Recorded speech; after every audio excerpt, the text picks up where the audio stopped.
बिस्मिल्लाहिर्रहमानिर्रहीम। अस्सलाम वालेकुम वीवर्स। आज का हमारा टॉपिक है सोनो रिसेप्टर। इससे पहले हमने आई को पूरे डिटेल में पढ़ा, उसके डिसऑर्डर्स को पढ़े। अभी जो नेक्स्ट टॉपिक है वो है सोनो रिसेप्टर, जिसको हम ईयर कहते हैं।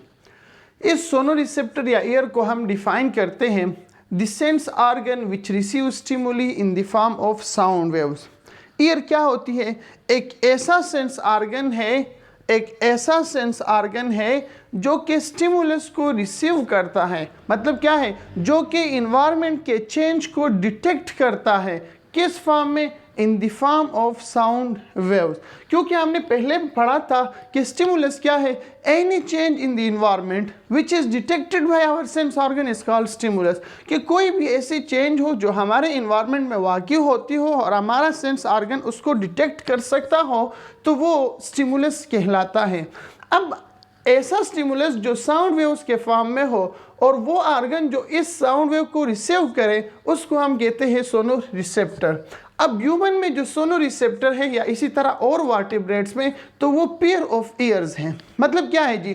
कि कानों का जोड़ा, एक का दो कान होते हैं। तो ह्यूमन और वर्टिब्रेट्स में जो पेयर ऑफ ईयर्स है वो असल में हमारे पास सोनो रिसेप्टर हैं। अच्छा, ये ईयर सिर्फ ये नहीं कि सोनो रिसेप्टर है, बल्कि ये एक और फंक्शन भी करता है। Also help to maintain balance. हमारे बॉडी के बैलेंस को भी मेंटेन रखता है कि हम गिर न जाए, हम आगे की तरफ, हमारा सर, खासकर हमारे सर का बैलेंस, बॉडी का बैलेंस, कि हमारा सर आगे की तरफ है, पीछे की तरफ है, हम साइड को देख रहे हैं। तो बॉडी का जो बैलेंस है, जिसकी वजह से हम खड़े हैं, चलते हैं, फिरते हैं, तो वो भी हमारे पास ईयर कंट्रोल करता है। दूसरा, इसकी लोकेशन। अगर हम इसकी लोकेशन की बात करें तो देखिए जी, ईयर प्रेजेंट होता है on each side of the head के ईच साइड पर, दोनों साइड्स पर प्रेजेंट होता है। किस तरह प्रेजेंट होता है? On the temporal lobe of the brain. जैसा कि हमने पढ़ा था कि ब्रेन के जो सेरिब्रम होता है, इसके 4 लोब्स है: frontal lobe, parietal lobe, occipital lobe और टेम्पोरल लोब। तो ये जो ईयर है, जो यहाँ पर टेम्पोरल लोब है जो हमारे सेरिब्रम का, ये इसके ऊपर प्रेजेंट होता है। अच्छा, अगर हम इसकी स्ट्रक्चर की बात करें तो ईयर को हम डिवाइड करते हैं 3 पार्ट्स में। एक है एक्सटर्नल ईयर, दूसरा है मिड ईयर और तीसरा है इंटरनल ईयर। पढ़ते ही इन तीनों को हम अलग अलग। एक्सटर्नल ईयर क्या है जी? एक्सटर्नल ईयर में हमारे साथ 3 स्ट्रक्चर्स होते हैं। एक होता है पिना, ऑडिटरी कैनाल और ईयर ड्रम। ये है हमारे पास पिना, जो कि हम बाहर से देखते हैं, पिना। फिर दूसरा है ये ट्यूब, जिसको हम ऑडिटरी कैनाल कहते हैं। और फिर जो ग्रीन कलर यहाँ हमने बनाया है, ये है हमारे पास ईयर ड्रम। ये 3 स्ट्रक्चर ये एक्सटर्नल ईयर बनाता है। अच्छा जी, अब पिना क्या है, हम इसको किस तरह डिफाइन करते हैं? हम कहते हैं कि जो पिना है, इसको हम ईयर फ्लैप या हम ऑरिकल भी कहते हैं। इसका जो दूसरा नाम है वो है ईयर फ्लैप और ऑरिकल। अच्छा जी, ये क्या है जी? It is the outermost flexible and cartilaginous structure. मतलब क्या है जी? कि ये तो ईयर का एक तो आउटर मोस्ट पार्ट है, दूसरा जी ये कार्टिलेज से बना है। और कार्टिलेज, जैसा कि आपको पता है कि कार्टिलेज हमारे पास फ्लेक्सिबल है, तो इस वजह से इसका स्ट्रक्चर भी फ्लेक्सिबल है। मतलब क्या है कि ये हमारे पास, हम इसको इस तरह मोड़ सकते हैं, या अगर जोर दे दे तो ये हमारे पास स्ट्रेच हो सकता है। ठीक है जी। दूसरा फंक्शन क्या करता है पिना? तो जाहिर बात है, इट कलेक्ट साउंड वेव्स। ये हमारे पास साउंड वेव्स को कलेक्ट करता है, यानी जितने भी जो साउंड वेव इसकी तरफ आते हैं तो ये इसको कलेक्ट कर लेता है और इसको गाइड करता है, इसको ले जाता है ऑडिटरी कैनाल की तरफ। जो दूसरा स्ट्रक्चर है वो है ऑडिटरी कैनाल। ऑडिटरी कैनाल क्या है? It is a tube which direct sound waves from पिना टू ईयर ड्रम। ये इस ट्यूब का नाम है, जिसको मैं यहाँ पर इस तरह रेड शो करता हूँ। ये इस ट्यूब का नाम है। अब ये ट्यूब क्या करता है? जो साउंड वेव्स पिना, जिन साउंड वेव्स को कलेक्ट कर लेता है, तो उस साउंड वेव्स को ये ऑडिटरी कैनाल ले जाता है, डायरेक्ट करता है ईयर ड्रम की तरफ। अच्छा, इसकी अगर हम लेंथ की बात करें कि इसकी लेंथ कितनी है, तो इसकी लेंथ हमारे पास है 2.5 सेंटीमीटर इसकी लेंथ होती है। अच्छा, ये तो गोल है। अगर हम इसकी डायमीटर की बात करें, डायमीटर कितना है, तो इसकी डायमीटर हमारे पास है 0.7 सेंटीमीटर, जो कि हमने मेंशन किया है कि it is about 2.5 centimetre long and having 0.7 centimetre diameter. अच्छा जी, इसके अलावा जो ईयर ऑडिटरी कैनाल होती है, इसमें हेयर्स भी होते हैं और वैक्स भी होता है। इन हेयर और वैक्स का जो मेन फंक्शन है वो ये है कि it trap the insects and dust particle. मतलब क्या है जी कि कोई इंसेक्ट्स, कीड़ा वगैरह, वो इसको ईयर ड्रम की तरफ जाने नहीं देता, वो इसको कैप्चर कर लेता है, ट्रैप कर लेता है। इसी तरह डस्ट पार्टिकल को भी जाने नहीं देता। डस्ट पार्टिकल जब जाने की कोशिश करे तो यहाँ पर जो वैक्स लगा है वो इसके साथ जब लग जाता है तो उसमें चकनाहट होती है, वो इसको घेर कर लेता है, ट्रैप कर लेता है और आगे जाने नहीं देता। जो तीसरा स्ट्रक्चर है वो है ईयर ड्रम। ईयर ड्रम को हम टेम्पेनम भी कहते हैं। अच्छा, अब ये ईयर ड्रम क्या है जी, आप यहाँ गौर करें, ये था हमारे पास ऑडिटरी कैनाल, ये है हमारे पास मिड ब्रेन। अब इस ऑडिटरी कैनाल और मिड ब्रेन के दरमियान जो हमारे पास जो ये मेम्ब्रेन है, जो स्ट्रक्चर है, इसको हम कहते हैं ईयर ड्रम या टेम्पेनम। ये करता क्या है, एक तो ये करता है कि एक्सटर्नल ईयर को अलग कर देता है मिडिल ईयर से, मिडिल ईयर को अलग कर लेता है एक्सटर्नल ईयर से। दूसरा फंक्शन क्या करता है, ये वाइब्रेशन स्टार्ट कर लेता है जब साउंड वेव इसको स्ट्राइक कर लेता है। मतलब ये हुआ कि ये इतनी बारीक पर्दा है, इतनी पतली पर्दा है कि जब साउंड वेव यहाँ इसके साथ स्ट्राइक शुरू कर लेता है तो ये वाइब्रेशन शुरू कर लेता है। तो ये इसका फंक्शन है। ईयर का जो दूसरा पार्ट है वो है मिडिल ईयर। मिडिल ईयर क्या है जी, middle part of the ear है। मतलब क्या है जी कि ये ईयर का एक्सटर्नल पार्ट है, ये ईयर का जो ये वाला है, जो ग्रीन सा मैंने बनाया है, जो कोक्लिया और सेमी सर्कुलर कैनाल है, ये इंटरनल ईयर है। तो इंटरनल ईयर और एक्सटर्नल ईयर के दरमियान में है, तो middle part of the ear है, इस वजह से हम इसको मिडिल ईयर भी कहते हैं। अच्छा, इसका जो दूसरा नाम है वो है टेम्पेनिक कैविटी। टेम्पेनिक कैविटी इस वजह से है कि ये है हमारे पास टेम्पेनम मेम्ब्रेना और ये है टेम्पेनिक कैविटी, यानी जो ये कैविटी है ये टेम्पेनिक कैविटी कहलाती है। अच्छा, अब जो मिडिल ईयर है इसमें हमारे पास ऑसिकल्स होते हैं और यूस्टेशियन ट्यूब होते हैं। इन दो स्ट्रक्चर्स पर ये कंसिस्ट होता है। ऑसिकल्स क्या है जी, ऑसिकल्स हमारे बॉडी के सबसे छोटे बोन्स है और ये 3 बोन्स है, कंसिस्ट ऑफ 3 स्मॉल बोन्स। एक को हम कहते हैं मेलस, दूसरे को हम कहते हैं इनकस और तीसरे को हम कहते हैं स्टेप्स। आपको डायग्राम में ये नज़र आता है, ठीक है जी। ये जो ईयर ड्रम के साथ लगा हुआ है, ये वाला जो ईयर ड्रम के साथ लगा हुआ है, ये वाला, इसको हम कहते हैं मेलस। अच्छा, जो दूसरा ये वाला है, ये वाला, इसको हम कहते हैं इनकस। और ये वाला जिसके ये 2 पाँव से बने हुए हैं, जो इस तरह का जो स्ट्रक्चर है, इसको हम कहते हैं इनकस, इसको हम कहते हैं स्टेप्स। तो पहले वाला है मेलस, दूसरा वाला है इनकस और तीसरा वाला है स्टेप्स। इसकी तरतीब को याद रखने का आसान तरीका है, आप मिस वर्ड को याद रखें, मिस। तो ये है मेलस, ये है इनकस और ये है स्टेप्स। तो ये मिस वर्ड याद रखें, आपसे ये 3 नाम कभी भी नहीं भूलेंगे। और यही तरतीब भी है इसका कि पहले मिलस है, फिर इनकस है और फिर स्टेप्स है। अच्छा जी, ये क्या करते हैं, पहली बात, these are the smallest bone of the body, body के सबसे स्मॉलेस्ट बोन है। और दूसरी प्रॉपर्टी कि which are attach to one another in a chain like fashion. Chain like fashion का क्या मतलब है कि देखिए जी, अगर हम एक चेन लें, इसमें मुख्तलिफ कड़े होंगे, तो अगर आप इसमें से इस एक कड़े को भी हिलाते हैं तो ये पूरा चेन हिलता है। इसी तरह हमारे पास ये एक बोन जब वाइब्रेशन शुरू कर लेता है तो अपने साथ इसको हिलाता है और ये अपने साथ इस स्टेपिस को हिलाता है। तो चेन लाइक फैशन के साथ ये अटैच है। दूसरी बात, यहाँ पर जो मेलस है वो ईयर ड्रम के साथ अटैच है। मेलस अटैच होती है ईयर ड्रम के साथ। फिर इस मेलस के साथ अटैच होता है इनकस, और इस इनकस के साथ अटैच होता है स्टेपिजा। अब क्या होता है, जब ईयर ड्रम वाइब्रेशन शुरू कर लेता है, लेट कंसिडर ये ईयर ड्रम जब वाइब्रेशन शुरू कर लेता है तो अपने साथ ये इस मेलस को हिलाता है। मेलस के हिलने की वजह से ये इनकस भी वाइब्रेशन शुरू कर लेता है, और इनकस जब हिलता है तो अपने साथ स्टेपिस को भी हिलाता है। तो इसी तरह जो ईयर ड्रम की वाइब्रेशन है, तो ये बोन इस वाइब्रेशन को आगे ले जाकर इंटरनल ईयर तक ले जाती है, इस वाइब्रेशन को इंटरनल ईयर तक ले जाती है। अच्छा जी, तो malleus is attached to the ear drum and stapes is attached to the oval window of the cochlea. अच्छा, यहाँ पर एक ओवल विंडो होती है जो कि हम जब कोक्लिया पढ़ते हैं आगे तो उसमें अभी पढ़ेंगे।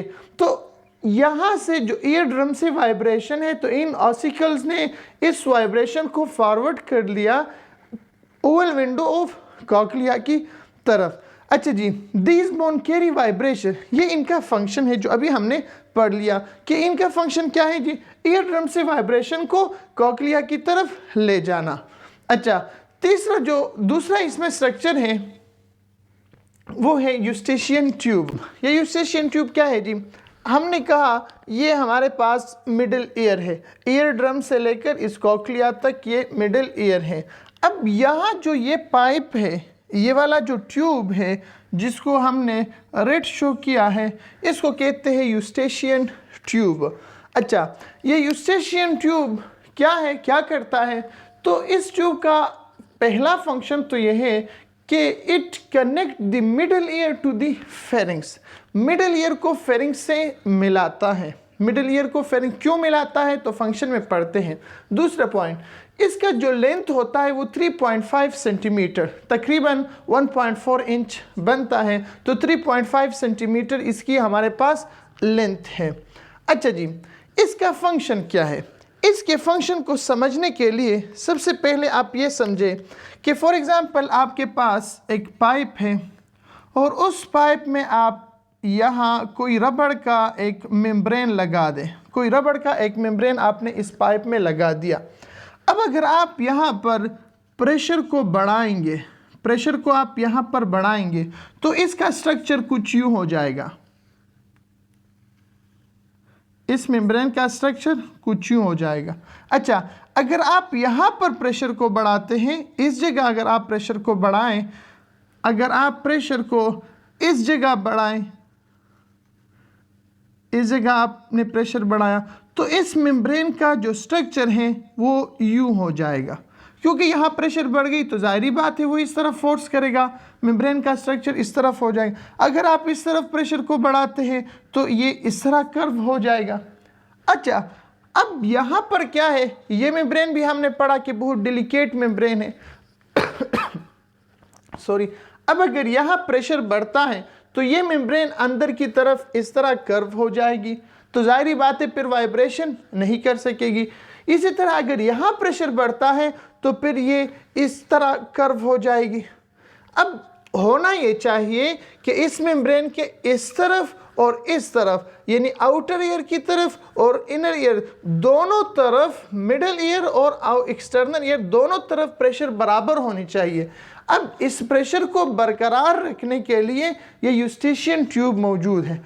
अब ये जो यूस्टेशियन ट्यूब है ये फेरिंग्स के साथ मिला है। हमने फेरिंग्स के 3 पार्ट्स पढ़े थे, ओरोफेरिंग्स, नेजोफेरिंग्स और लेरिंगोफेरिंग्स।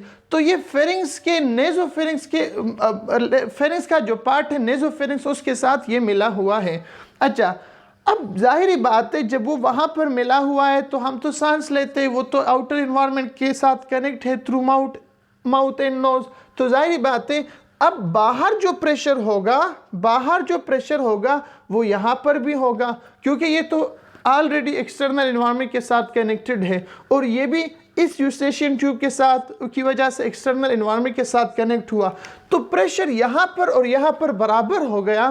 तो इस वजह से ये मेम्ब्रेन बिल्कुल दरमियान में रहती है। और थोड़ी सी जो आवाज़ भी आ जाए, जो 20 हर्ट्ज़ से ऊपर हो, 20 हर्ट्ज से ऊपर हो और 20,000 हर्ट्ज से नीचे हो तो वो आवाज़ इसको वाइब्रेट कर सकता है। तो यूस्टेशियन ट्यूब का एक फंक्शन तो ये हुआ कि maintain air pressure with environment, कि जो मिडिल ईयर का प्रेशर है उसको इन्वायरमेंट के साथ मेंटेन रखे, बराबर रखे। दूसरा जी, it also remove secretion from the middle ear. यहाँ मिडल ईयर में हमारे पास जो सिक्रीशन होती है और टाइटस मीडिया है, यहाँ पर जो सिक्रीशन है उस सिक्रीशन को हमारी बॉडी, हमारा जो मिडल ईयर है इस यूस्टेशियन ट्यूब के थ्रू निकालता है और ले आता है इसको फेरिंग्स की तरफ, फिर फेरिंग्स इसको बाहर निकालता है, या तो डाइजेस्टिव फूड के साथ, अनडाइजेस्टेड फूड के साथ निकल जाता है और या इसी तरह सलाइवा वगैरह के साथ हम इसको बाहर निकालते हैं। ये जो हमारे पास है ये मिडिल ईयर की जो सिक्रीशन है इसको हम इस तरीके से बाहर निकालते हैं। तो ये दो फंक्शन हुए। पहला फंक्शन ये हुआ कि maintain air pressure with environment और दूसरा फंक्शन ये हुआ कि remove secretion from the middle year. का जो थर्ड पार्ट है वो है इंटरनल ईयर या इनर ईयर। इनर ईयर क्या है जी? जो मिड ईयर है इसके बाद ये शुरू होती है और ये कंसिस्ट होता है दो पार्ट्स पर। एक को हम कहते हैं कॉकलिया और दूसरे को हम कहते हैं सेमी सर्कुलर किनाल। और कॉकलिया और सेमी सर्कुलर किनाल इन दोनों में फ्लूइड मौजूद होती है, जिसको हम इस वजह से हम इंटरनल ईयर को हम कहते हैं फ्लूइड फिल्ड चैम्बर। मतलब ये एक ऐसा खाना है, एक ऐसा चैम्बर है जो फ्लूइड से भरा हुआ है। अच्छा, कब कहाँ मौजूद होती है, किसके बाद होती है? After the oval window. इसकी हम बात करते हैं। देखिए जी, हमने बात की थी स्टेप्स की कि ऑसिकल्स का जो हम 3 बोन्स है उनमें जो सबसे इनर ईयर के जो करीब है उसको हम कहते हैं स्टेप्स। ये स्टेप्स अटैच होता है कॉकलिया के साथ ओवल विंडो के थ्रू। अब ओवल विंडो से क्या मतलब है?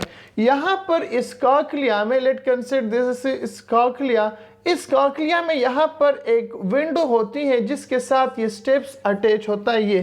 ये स्टेप्स है, ये इस कॉकलिया के साथ अटैच है। लेकिन अगर आप इस विंडो को यहाँ से देखें, मसलन ये यहाँ पड़ा है, आप अगर इसको यहाँ से देखें तो आपको नजर आएगा कि ये कुछ इस तरह सा है। ये विंडो कुछ इस तरह अंडे की तरह है, ओवल शेप है। और यहाँ जो स्टेप्स है इसके ये 2 पाँव, जो स्टेप्स इसके ये 2 पाँव इस विंडो के साथ अटैच है। और ये स्टेप जब ईयर ड्रम मूवमेंट करता है तो ऑसिकल्स मूवमेंट करेंगे। इसी तरह ऑसिकल में मेलस करेगा, इनकस करेगा और स्टेप्स करेगा। तो स्टेप्स की जो वाइब्रेशन है, तो इस वाइब्रेशन के साथ वो इस कॉकलिया के इस ओवल विंडो में जो मेम्ब्रेन है उसको मुसलसल हिलाता है। तो हम कहते हैं कि जो इंटरनल एयर है वो फ्लूइड फिल्ड चैम्बर है और ओवल विंडो के बाद है। मतलब ओवल विंडो इस इनर एयर को मिड एयर से अलग कर देती है। अच्छा, कहाँ पर प्रेजेंट होता है?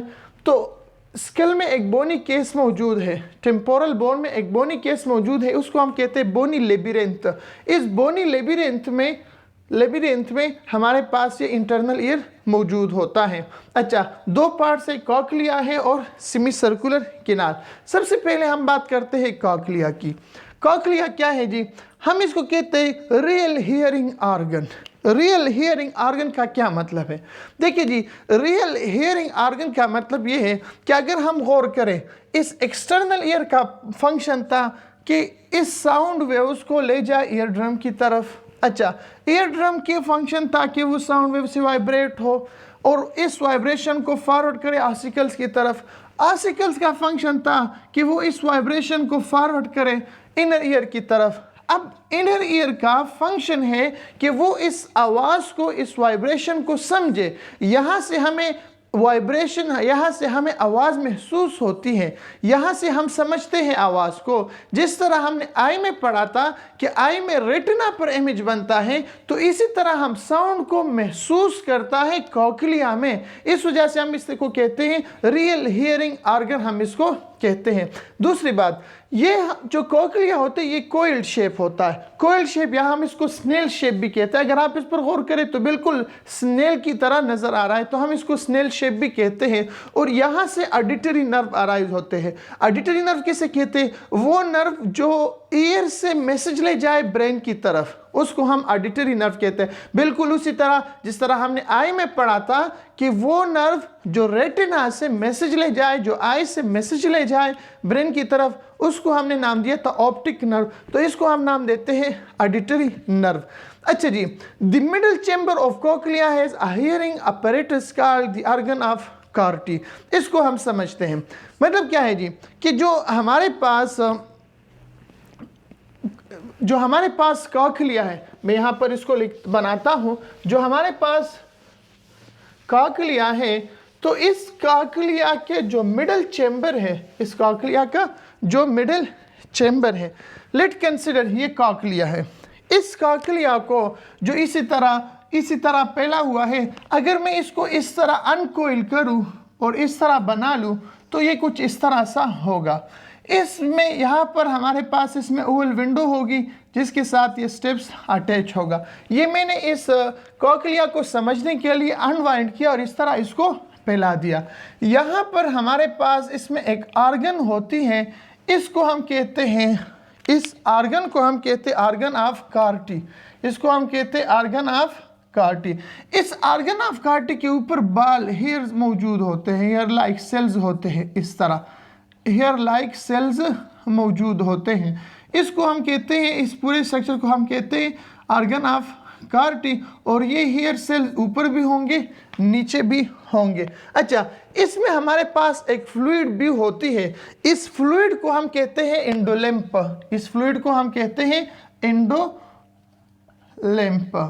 अच्छा, इस एंडोलिम्फ के बाहर यहाँ पर एक दूसरा फ्लूइड होता है, यहाँ पर ये असल में कॉकलिया का इनर चैम्बर है। अगर हम कॉकलिया को इस तरफ से देख ले, इस साइड से, मतलब ये ऐसा फैला हुआ है ना, इस तरह फैला हुआ, अगर हम इसको इस साइड से देख ले तो इसमें हमें 3 चैम्बर्स नजर आएंगे।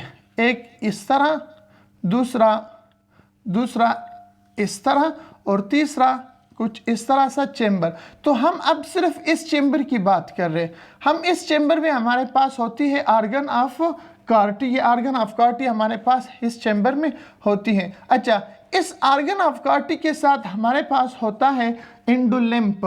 यहाँ पर होता है एंडोलिम्फ, और यहाँ जो बाहर जगह है यहाँ पर हमारे पास होती है पेरिलिम्फ। इसको हम कहते हैं पेरिलिम्फ। ये 2 फ्लूइड होती है। अच्छा जी, जो एंडोलिम्फ होता है, अब आप गौर करें, यहाँ पर जो स्टेप्स वाइब्रेशन करेगा, तो इस स्टेप्स की वाइब्रेशन की वजह से ये ओवल विंडो में जो मेम्ब्रेन है वो वाइब्रेशन करेगा। उस ओवल विंडो जब वाइब्रेशन करती है तो यहाँ जो एंडोलिम्फ मौजूद है, जो फ्लूइड मौजूद है, जाहिर बात है इसमें वेव्स पैदा होंगे।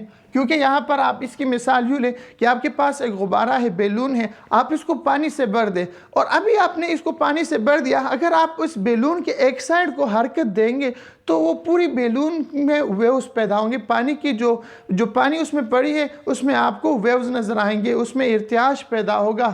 तो हम भी कहते हैं कि यहाँ पर जो स्टेप्स है, यहाँ पर ये वाला जो स्टेप्स है, अब ये जब हिलेगा तो इस कॉकलिया में वेव्स पैदा होंगे और इस वेव्स की पैदा होने की वजह से यहाँ पर जो हेयर सेल्स मौजूद हैं इसमें भी हमारे पास इस तरह की मूवमेंट पैदा होगी। वाटर की यहाँ पर जो एंडोलिम्फ है, जो फ्लूइड है, इस वेव की वजह से इसमें जो इर्तियाश पैदा हुआ, इसकी वजह से ये हेयर सेल्स भी हिलना शुरू हो जाएंगे। इन हेयर सेल से हमारे पास ऑडिटरी कैनाल, इस ऑर्गन ऑफ कार्टी के साथ ऑडिटरी नर्व अराइज होते हैं, ऑडिटरी नर्व। अच्छा, ये ऑडिटरी नर्व मैसेज को, इस मोमेंट को महसूस करता है और इसको कन्वर्ट कर लेता है नर्व इम्पल्स में और ले जाता है सेरेब्रम की तरफ, ले जाता है इस मैसेज को ब्रेन के सेरेब्रम पार्ट की तरफ। समझ गई? मैं दोबारा बताता चलूँ कि हमने क्या कहा। हमने ये कहा कि ये जो कॉकलिया है मैंने इसको इस तरह फैला दिया। अच्छा, मैं अगर इसको यहाँ से देख लूँ तो इसके मेरे पास 3 चैम्बर्स हैं। इन 3 चैम्बर्स में से जो ऑर्गन ऑफ कार्टी है वो इस मिडल चैम्बर में मौजूद होगी और ये मिडल चैम्बर मैंने यहाँ पर बना दिया। अब ये जो स्ट्रक्चर है ना, ये वाला, इसके अंदर जो लिक्विड मौजूद है, जो फ्लूइड मौजूद है, इसको हम कहते हैं एंडोलिम्फ। और इसके बाहर जो फ्लूइड है, इस ऑर्गन ऑफ कार्टी के बाहर, यानी यहाँ पर जो फ्लूइड है, इस चेम्बर के बाहर जो फ्लूइड है, इसको हम कहते हैं पेरिलिम्फ।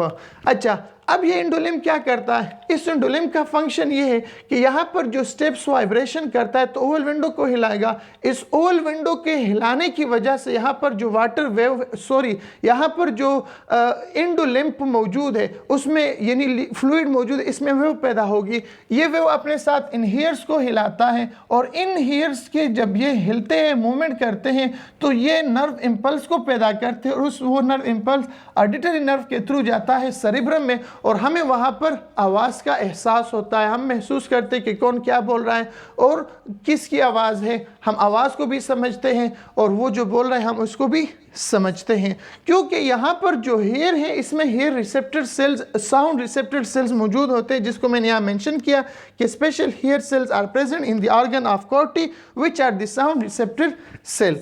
अच्छा, जो दूसरा स्ट्रक्चर है वो है सेमी सर्कुलर कैनाल।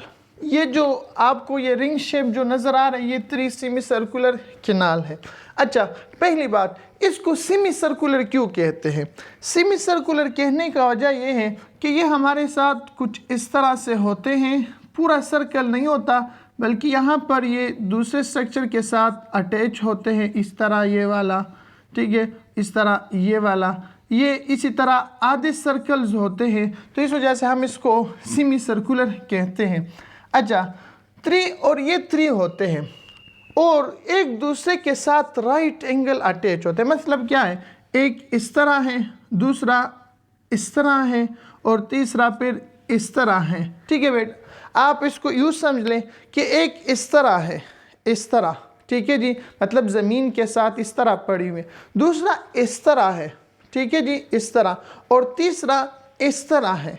तो अगर आप गौर करें तो जो इस तरह है उसका इस तरह वाले के साथ 90 एंगल है और इसी तरह इन दोनों का इस वाले के साथ 90 एंगल है। तो इस वजह से हम कहते हैं कि 3 सेमी सर्कुलर कैनाल है और ये राइट एंगल है इन तीनों का, 90 डिग्री एंगल है इन तीनों का आपस में।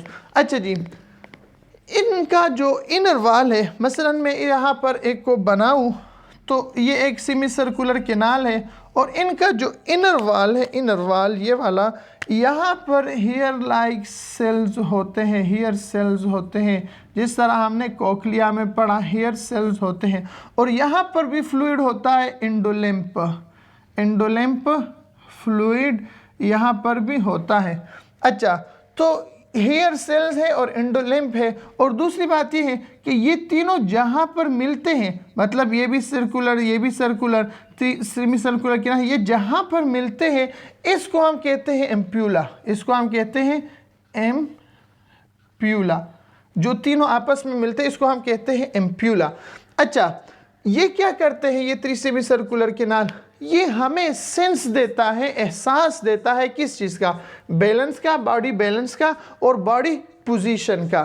ठीक है जी, बॉडी बैलेंस कि मेरे बॉडी की बैलेंस बराबर है यानी या मैं गिर रहा हूँ, या इसी तरह बॉडी पोजीशन का। लेकिन बॉडी पोजीशन का जो ग्रेविटी के साथ है कि हमारी बॉडी ग्रेविटी में ऊपर है, नीचे है, हम चढ़ाई पर जाते हैं, तो असल में यहाँ पर जो स्ट्रक्चर है, यहाँ पर हमारे पास स्ट्रक्चर होता है, इसको हम कहते हैं वेस्टिब्यूली। वेस्टिब्यूली यहाँ स्ट्रक्चर है, यहाँ से हमें पता चलता है। जबकि जो 3 सेमी सर्कुलर कैनाल है ये हमें बॉडी की जो हेड है, बॉडी की जो पोजीशन है, मूवमेंट है, उसके बारे में बताते हैं। मूवमेंट देखिए जी, जो अभी हमने बात की कि एक हमारे पास इस तरह का सेमी सर्कुलर कैनाल होता है ज़मीन के साथ, वो हमें एहसास दिलाता है इस मूवमेंट का, हमें इस मूवमेंट का, जो सर को हम लेफ्ट और राइट की तरफ करते इस मूवमेंट का हमें बताता है। अच्छा, जो इस तरह से है, इस तरह से जो हमारे पास है, मसलन इस दीवार से लेकर इस दीवार की तरफ इस तरह रेनबो शेप, तो वो हमें इस मूवमेंट के बारे में बताता है कि हमारी बॉडी किस तरह या हमारा सर किस तरह मूवमेंट कर रहा है।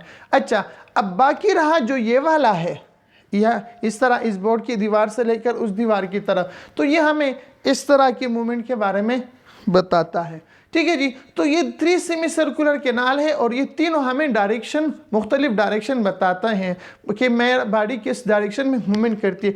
लेकिन जो वेस्टिब्यूली है तो ये हमें बताता है body position with respect to gravity, कि मेरे बॉडी ग्रेविटी से कितने ऊपर है कितनी नीचे है। जिस तरह हम बुलंदी पर खड़े हो तो हमें ग्रेविटी के रिस्पेक्ट से हमारे सर की लोकेशन हमें बताता है, मतलब ऊपर नीचे का हमें आसान बात है, ऊपर नीचे का बारे में हमें बताता है। अच्छा जी, अब यहाँ से हमारे साथ जो नर्व अराइज होते हैं इसको हम कहते हैं वेस्टिब्यूलर नर्व अराइज होते हैं, इसको हम कहते हैं वेस्टिब्यूलर नर्व। ये वेस्टिब्यूलर नर्व, यहाँ पर एक बात समझ लेनी चाहिए कि वेस्टिब्यूलर नर्व जब यहाँ से निकल जाते हैं तो वो जाते हैं सेरिबेलम के पास, सेरिबेलम के पास जाते हैं। ये वेस्टिब्यूलर नर्व जो बॉडी लोकेशन, बॉडी बैलेंस के बारे में बताता है। जबकि जो कॉक्लिया से नर्व जाते हैं वो जाते हैं सेरिब्रम के पास, क्योंकि अगर आपको पता हो, आपने पहले लेक्चर सुने हो या नहीं भी सुने तो आप ब्रेन के फॉर ब्रेन के लेक्चर को सुन ले, तो वहाँ हमने बात की थी कि जो सेरेब्रम होता है it control our sense organ, और जाहिर बात है कि हमारे पास जो एयर है वो सेंस ऑर्गन है जो आवाज़ को महसूस करते हैं। तो वहाँ ये ऑडिटरी नर्व सेरेब्रम के पास जाते हैं, जबकि जो वेस्टिब्यूलर नर्व है वो सेरेबेलम के पास जाते हैं, क्योंकि हमने वहाँ पर भी पढ़ा था कि cerebellum control body balance and body position के बारे में हमें बताता है। तो ये एमसीक्यूज है, बहुत इंपॉर्टेंट एमसीक्यूज है, अक्सर कॉम्पिटिटिव एग्जाम्स में आता है कि यहाँ पर जो कॉक्लिया से जो नर्व अराइज है वो जाते हैं सेरिब्रम के पास, जबकि सेमी सर्कुलर कैनाल या वेस्टिब्यूल से जो नर्व अराइज है वो जाते हैं सेरिबेलम के पास या सेरिब्यूलम के पास। तो ये थी एयर का पूरा स्ट्रक्चर, इसका मैकेनिज्म कि हम आवाज़ को किस तरह सुनते हैं, इसी तरह बॉडी बैलेंस और इसका मैकेनिज्म, इसी तरह ईयर का स्ट्रक्चर, इसका शेप, इसके पार्ट, सब कुछ ये हमने आपको बता दिया। उम्मीद करते हैं आपको समझ आई होगी। आप हमारे इस चैनल को लाइक भी करें, सब्सक्राइब भी करें और लोगों के साथ भी शेयर करें। अगर कोई क्वेश्चन हो तो आप कमेंट सेक्शन में हमसे पूछ सकते हैं। अल्लाह हाफिज़। थैंक